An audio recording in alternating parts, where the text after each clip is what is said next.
श्रीमंदिर में अनुष्ठित होईछि छुआ महास्नान नीति सकाळे श्रीमंदिर द्वार फिटा पर मंगल आरती नीति संपन्न होइतिला।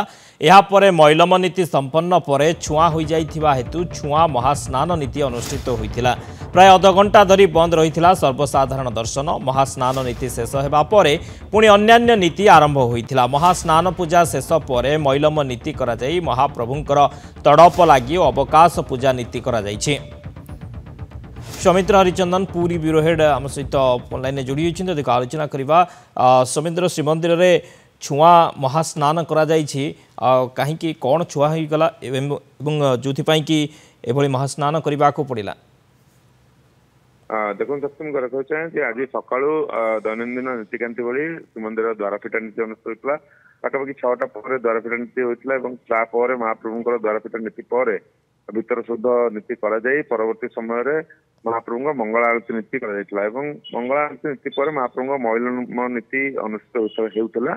जो मैलम नीति अनुष्ठित होता बेले जो श्रीअंग लगी सेवक जो मैंने मैलम नीति करुले अन्य जन सेवक जहाँकर नीति नथिला पालिया सेवक नुहंती से श्रीअंग लगी सेवक को छुई देते स्पर्श कर जो छुआ होता।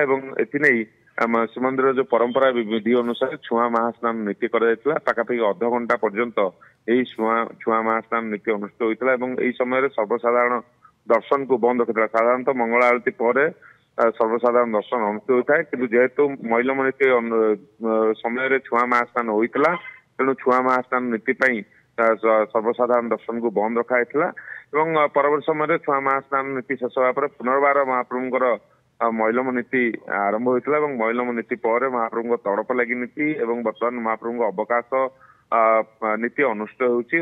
अवकाश नीति पर महाप्रभुंर परवर्ती समय जो दैनंदिन नीति गोपाल वल्लभ भोग और अन्य नीति अनुष्ठित हम किंतु कही रखा जाए पुनर्बार मैलम नीति सहित महाप्रभुंर सर्वसाधारण दर्शन बर्तमान जारी रही। भक्त श्रद्धा मैंने प्रबल भीड़ आज परिलक्षित जाए जेहेतु रविवार तेणु बहु संख्यार भक्तर भीड़ रही। तेणु पाखापाखि अध घंटा समय पर्यंत यही महास्नान नीति दर्शन को बंद रखा कि परवर्त समय बर्तमान दर्शन स्वाभाविक रही जमापड़ी।